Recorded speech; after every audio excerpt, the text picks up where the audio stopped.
Bismillahirrahmanirrahim. Assalamualaikum warahmatullahi wabarakatuh. Kaum muslimin yang dirahmati Allah dimanapun anda berada, qadarullah wa masya'a fa'al. Dengan takdir Allah Ta'ala, ternyata pandemi COVID-19 masih berada di negeri kita dan kemungkinan akan terus melanda sampai Idul Fitri, sehingga pemerintah menganjurkan kita untuk melaksanakan sholat Idul Fitri di rumah masing-masing. Saudaraku yang dirahmati Allah, insya Allah kita akan membahas secara ringkas bagaimana tata cara sholat Idul Fitri di rumah. Semoga panduan ringkas ini bisa menjadi pedoman bagi kita untuk memudahkan dalam kita beribadah kepada Allah.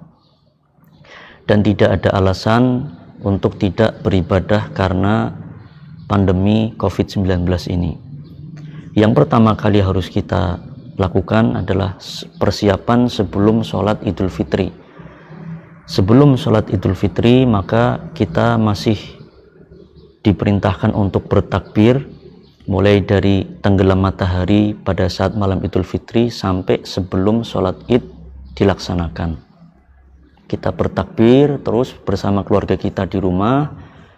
Kemudian pagi harinya setelah terbit fajar, atau bisa juga dibolehkan sebelumnya, kita bersuci, melaksanakan mandi, memakai pakaian yang terbaik, memakai wangi-wangian, karena tetap itu disunahkan sekalipun tidak melakukan sholat di tanah lapang.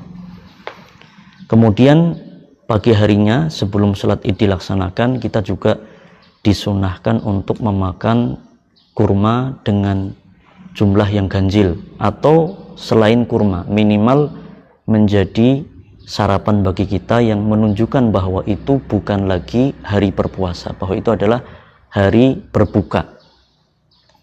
Setelah itu semua kita lakukan, maka kita mulai mempersiapkan untuk sholat Idul Fitri di rumah. Boleh dengan sendirian jika memang tidak ada keluarga yang lain, jika Anda di tempat kos-kosan atau di perantauan. Dan jika berjamaah, maka para ulama berbeda pendapat berapa jumlah minimal untuk jamaah sholat Idul Fitri.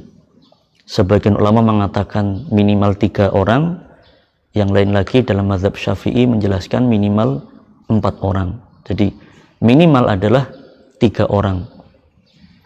Ayah, ibu, anak, atau mungkin keluarga yang lain, ya.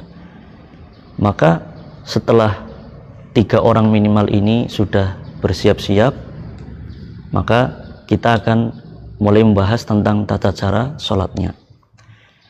Secara umum, sholat Idul Fitri ini sama seperti sholat yang lain, dilakukan dengan 2 rakaat.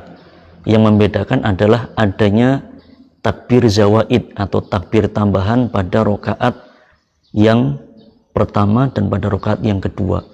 Adapun waktunya kita boleh memulai sholat Idul Fitri ini setelah matahari meninggi, ya. Jadi kurang lebih sekitar 15 menitan setelah matahari terbit atau di awal waktu duha. Dan jangan lupa saudaraku yang dirahmati Allah, sebelum sholat Id dilaksanakan, kita boleh mengakhirkan sejenak jika memang kita belum mengeluarkan zakat fitrah kita.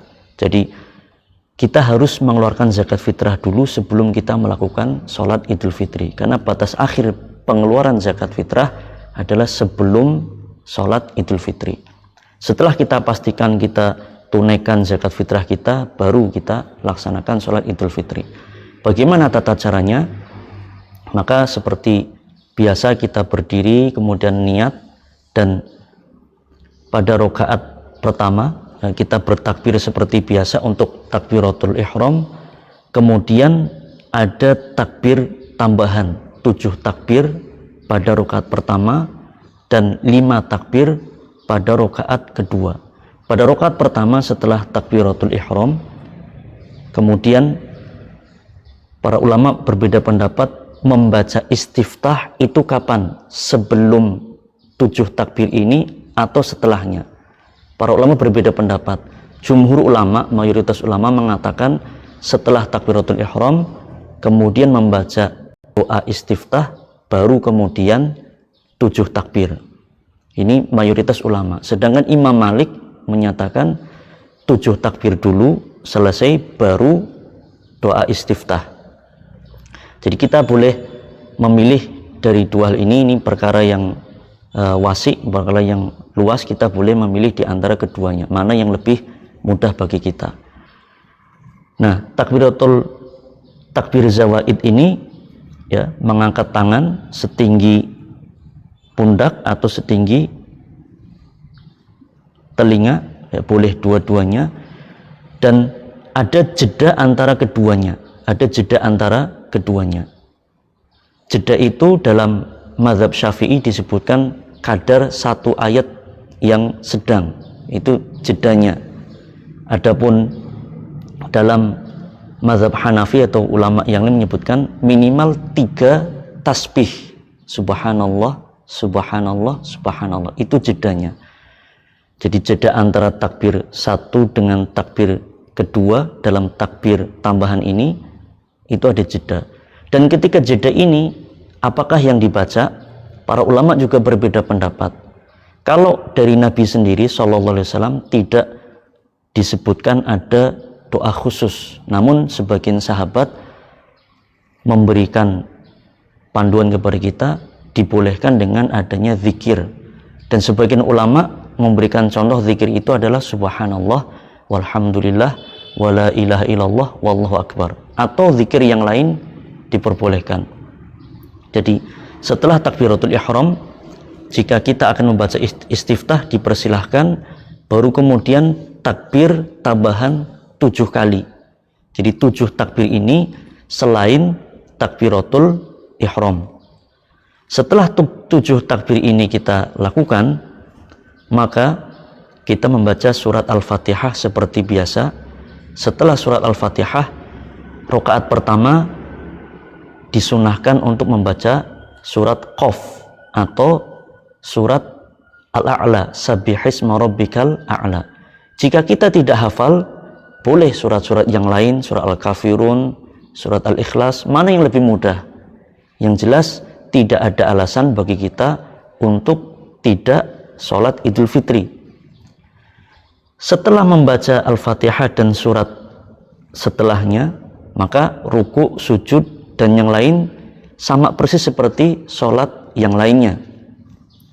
Kemudian takbir berdiri, takbir intiqal, pindah kepada rakaat yang kedua. Setelah rakaat yang kedua, maka ada takbir tambahan, takbir zawaid 5 kali. Tata caranya pun seperti tadi, diangkat tangan sejajar dengan bahu atau sejajar dengan kedua telinga, dan bacaannya pun seperti tadi, boleh kita tidak membaca apa-apa, yang penting ada jeda, sekedar ayat yang sedang atau sekedar 3 tasbih. Boleh pula membaca zikir seperti yang tadi telah kita jelaskan. Dan setelah 5 takbir ini, kita membaca surah Al-Fatihah, dan setelah surah Al-Fatihah maka disunahkan untuk membaca surat Al-Qamar atau surat Al-Ghoshiyah. Jika tidak hafal dua-duanya, boleh surat yang lain, surat yang pendek. Tidak ada alasan kita tidak hafal surat ini itu, yang penting surat apapun di dalam Al-Quran boleh. Setelah itu, selebihnya, rukuknya segala macam sampai kepada salam sama dengan sholat yang lainnya. Jadi begitu mudah. Setelah itu semua salam, apakah ada khutbah? Jika memang sholat itu jamaah 3 orang atau lebih, apakah ada khutbah? Di sini pun para ulama berbeda pendapat. Apakah ada khutbah ketika sholat di rumah ataukah tidak? Sebagian ulama menyatakan bahwa tidak ada khutbah. Kenapa? Karena Anas bin Malik ketika mengumpulkan keluarganya dan memerintahkan budaknya yang bernama Ibnu Abi Utsbah untuk menjadi imam, Anas bin Malik tidak menerapkan khutbah ketika sholat di rumah. Maka ini menjadi dalil jika kita tidak akan melaksanakan khutbah dibolehkan dan tetap sah sholat kita. Jika akan melaksanakan khutbah dibolehkan juga, karena ulama yang lain mengatakan juga dibolehkan.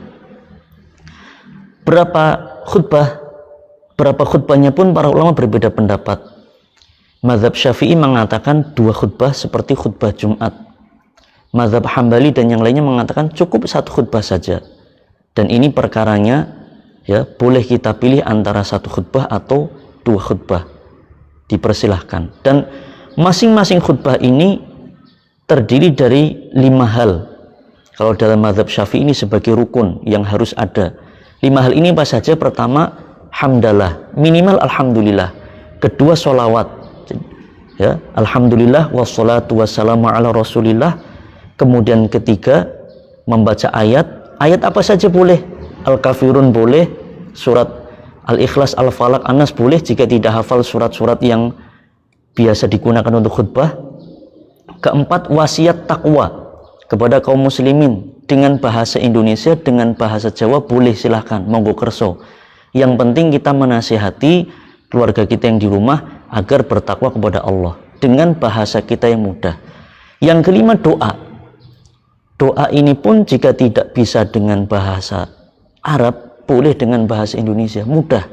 Kalau tidak hafal doa yang panjang-panjang, boleh Rabbana atina fid dunya hasanah wa fil akhirati hasanah wa qina adzabannar. Selesai. Jika 1 khutbah, jika mau 2 khutbah maka diulang seperti itu pada khutbah yang kedua. Intinya saudaraku yang dirahmati Allah, Islam adalah agama yang mudah. Maka mari kita laksanakan salat ini di rumah kita dengan anggota keluarga kita, dan tentu hikmahnya kita akan lebih dekat dengan keluarga kita di rumah. Jika ada hal-hal yang terlewat, misalkan 7 takbir atau 5 takbir tadi terlewat, tidak masalah, karena itu hukumnya sunnah. Jika lupa atau bahkan disengaja pun sholatnya tetap sah dan tidak perlu mengganti dengan sujud sahwi. Semoga yang ringkas ini bisa kita fahami dan bisa kita amalkan, dan bisa menjadi pedoman ringkas untuk kita sholat Idul Fitri di rumah. Semoga Allah Ta'ala selalu menjadikan kita hamba yang istiqomah di dalam beribadah. Dan sekali lagi saudaraku, tidak ada alasan bagi kita untuk tidak melaksanakan sholat Id gara-gara ada pandemi COVID-19 ini. Semoga bermanfaat. Mohon maaf atas segala kekurangan. Wassallallahu ala nabiyyina Muhammadin. Wassalamualaikum warahmatullahi wabarakatuh.